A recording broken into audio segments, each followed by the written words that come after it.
सब मार्केट में ना जब लोग कोई इन्वेस्ट करता है, कोई भी पर्सन, एक नॉर्मल पर्सन की मैं बात कर लेता हूँ, सपोज वो किसी बाहर सिटी से आ रहा है, बिहार से आ रहा है, या कहीं उत्तर प्रदेश के किसी भी जिले से वो आ रहा है। जब वो यहाँ आकर रहता है दिल्ली के शहर के अंदर, तो एक तो सैलरी बहुत कम होती है, जी। उनको तो ये है कि अगर 15 से 20 हज़ार भी मिल रहा है तो उनके लिए इनफ है, क्योंकि पता है उनको जहाँ वो रहते थे वहाँ इतना नहीं मिल पा रहा। हुँ, अब यहाँ उन्हें रूम रेंट देना, जहाँ वो रह रहे हैं 3 से हुँ, 4 हज़ार वो भी नॉर्मल है। हुँ। उन्हें घर पैसा भेजना, सबसे जी, बड़ा उनके लिए जो चैलेंज होता है कि यार मुझे घर पैसा भेजना है। जी, अपनी फैमिली भी उसको चलानी है, जी, खाना भी, भूखा तो रहेगा नहीं। जी। अब 20,000 कमाने वाला बंदा यार आखिर कैसे इन्वेस्ट कर लेगा? वो कैसे प्लानिंग कर ले अपनी रिटायरमेंट की, कैसे वो बच्चे की प्लानिंग कर ले? वो हुँ, अपने लिए नहीं बचा पा रहा। सही कह तो रहे हो। कैसे वो माइंडसेट करे कि यार 20,000 है बट करना सब कुछ है, हुँ, मैनेज होना चाहिए। हुँ, हुँ, कम सैलरी में सब मैनेज कैसे ईज़िली हो पाए? हुँ, बिल्कुल। देखिए पर्सनल फाइनेंस के ना 4 पिलर्स हैं, हुँ, ओके, ठीक है? जैसे पहला पिलर है बजटिंग। ओके। यू हैव ठीक टू है। Be very harsh on budgeting. Okay. चाहे आप आज 15,000 कमा रहे हो, ये जिंदगी भर थोड़ी 15-20 हज़ार कमाएगा, हुँ, हुँ, ग्रोथ भी तो करेगा। हुँ, तो पहला पिलर है बजटिंग का। हुँ, ठीक है। आपको ये पता होना चाहिए कि अगर आप महीने में 10,000 खर्च करते हो, तो आनापाई कहाँ जा रही है? हुँ, मैं सन 2002 में मैंने कॉलेज चालू किया था। हुँ, सॉरी 2000, हाँ 2000 में चालू किया था। 2000 में मैंने 10th पास करी। बॉम्बे में रूल होता है कि आप 10th के बाद कॉलेज चले जाते हो। हुँ, अब कॉलेज चले जाते हो तो एक फील आता है कि आप बड़े हो गए हो, हुँ, है ना? बिल्कुल। चाहे अगर आप 12th तक स्कूल में हो तो आपको लगता है स्कूल में हूँ, हुँ, वर्सेस आप बोलते हो मैं कॉलेज में हूँ। तो ये बोलने से ही एक फील फर्क पता चल जाता है। हुँ, तो बॉम्बे में क्या था, 10वीं के बाद आपको स्कूल कॉलेज जाना होता है। ठीक 11वीं है। 12वीं को कॉलेज कहते हैं। हुँ, first year of junior college, second year of junior, FYJC, SYJC। तो मैंने साइंस लिया हुआ था। तो क्या उस टाइम एक्सेल नहीं था, मेरे पास कंप्यूटर नहीं था, कुछ नहीं था। हुँ, तो मैं क्या करता था कि पर्ची रखता था। जैसे लोग नेम प्लेस एनिमल थिंग खेलते हैं ना, हुँ, हुँ, तो वैसे मैं एक पर्ची रखता था। वो पर्ची में मैं डेट डालता था, 1 जून, 2 जून, 3 जून, 4 जून। मेरे मेजर हेड्स क्या है, मैं बाहर खाना खाता हूँ, मैं कन्वेंस ऑटो पकड़ता हूँ, बस पकड़ता हूँ, या मैं दोस्तों के साथ जब बाहर जाता हूँ, कुछ भी करता हूँ, तो उसका मेरा खर्चा रोज का लिखा होता था। हुँ, आज मेरे 52 रुपए खर्च हो गए, आज मेरे 25 रुपए खर्च हो गए, हुँ, आज संडे था 1 रुपया खर्च नहीं हुआ, तो वो लिखा होता था। मैं तब से बजटिंग कर रहा हूँ जब मेरी पॉकेट मनी 1-1.5 हज़ार रुपए होती थी। अच्छा, पॉकेट मनी 1-1.5 हज़ार में मैं बजटिंग करता था। ओके। तो ऐसा नहीं है कि आपकी 10,000 की इनकम, मतलब आप कमा रहे हो, 15,000 कमा रहे हो, हुँ, 20,000 कमा रहे हो, तो आप बजटिंग क्यों नहीं कर सकते? बिल्कुल। ये एक पार्ट ऑफ डीएनए बन जाना चाहिए आपके। हुँ, आज एक कंपनी जैसे हल्दीराम जैसी कंपनी है, हुँ, मैं हल्दीराम के एक प्रोसेस को कंसल्ट कर रहा था, कुछ काम को, हाँ, और मैंने देखा जो उनके मालिक हैं, अग्रवाल साहब, नागपुर बैठते हैं, हुँ, तो उनके साथ मेरी एक मीटिंग हुई। वो कोई भी चेक काटते हैं ना, उससे हुँ, पहले बोलते हैं मेरे को बजट में बता दो कहाँ है।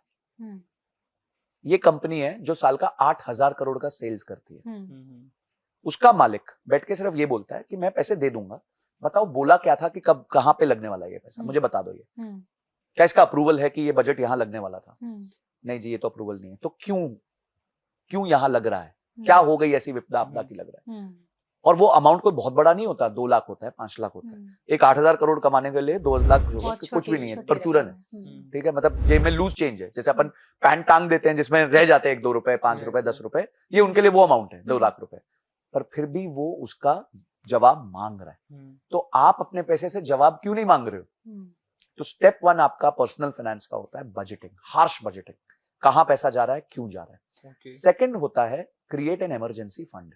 हुँ, ओके, ठीक है, हुँ, एक अगर व्यक्ति इंडिविजुअल है जिसपे परिवार का किसी तरीके का वो नहीं है, लायबिलिटी नहीं है, तो उसको उसके खर्चे का 6 महीने का एक एफडी उसके पास होना चाहिए। अच्छा, ये आपको बहुत ताकत देती है चीज। हुँ, आप आज नहीं बना पाओगे, हो सकता है आपको 1 साल लग जाएगा ये बनाने में, हुँ, पर ये आपके कॉन्शियस होना चाहिए कि मेरे पैसे में से कुछ पैसा जाएगा मेरा एक इमरजेंसी फंड क्रिएट करने में, जिसे हम रेनी डे फंड भी कहते हैं, कि कल को बारिश आ गई तो मतलब जब समय खराब हो गया परेशानी हुई। हाँ, बारिश आ गई तो आप बाहर नहीं निकल सकते ना। तो इसी तरीके से जब आपके ऊपर फाइनेंशियल विपदा आपदा आ गई, जॉब चला गया जी, या फिर हेल्थ का कोई इशू हो गया, बैकअप अमाउंट, कुछ बैकअप अमाउंट हो, अगर आप परिवार के साथ हो तो 1 साल का रखोगे, ज्यादा अच्छा है, तो और कंफर्ट और कन्वीनियंस आ जाता है। अब आप बोलोगे संजय सर ये होगा कैसे होगा? बिल्ड करना पड़ेगा, अपने इनकम में से कुछ पोर्शन काटना पड़ेगा।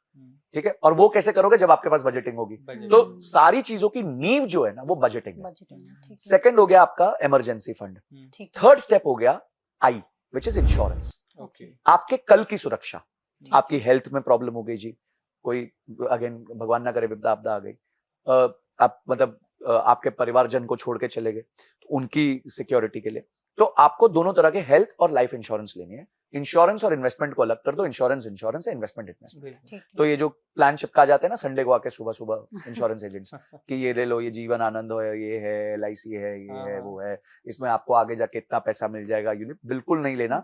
चुपचाप सिर्फ एक टर्म इंश्योरेंस ले लो जो आपकी कमाई है उसके 20 गुना की। ठीक अगर आप आज 10 लाख रुपए साल का कमाते हो, 5 लाख कमाते हो, तो 1 करोड़ रुपए की इंश्योरेंस ले लो, ताकि आपको कुछ हो जाए तो आपके परिवार के पास आपके 20 साल की कमाई हो, वो पैसा रख के वो 6-7% के FD से भी अपना जीवन निकाल सके। बिल्कुल। ठीक है जी।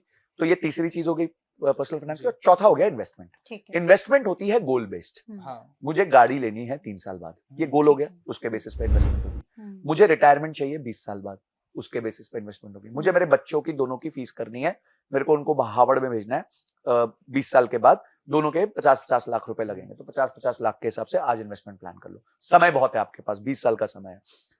छोटा आपको 5 साल बाद घर का डाउन पेमेंट देना है, ठीक है, बेटी की शादी करनी है, तो ये आपके लाइफ इवेंट्स होते हैं, ठीक है। बड़े लाइफ इवेंट्स होते हैं। हर लाइफ इवेंट के लिए आप प्लान कर सकते हो। अगर आपका लाइफ इवेंट जल्दी आ रहा है तो उसके लिए हमारा एसेट एलोकेशन यानी पैसा कहां जाएगा वो अलग तरीके से जाएगा। ठीक है। ठीक है, सेफ एसेट्स में जाएगा, क्योंकि 3 ही साल है आपके पास। मार्केट ऊपर नीचे हो गई तो आपकी सिक्योरिटी भी बहुत जरूरी है मेरे लिए। अगर ये समय 7-8 साल से ऊपर का है तो मैं थोड़ा रिस्क ले सकता हूँ, 20 साल से के आसपास का है तो ज्यादा रिस्क ले सकता हूँ। तो ये थॉट प्रोसेसेस है।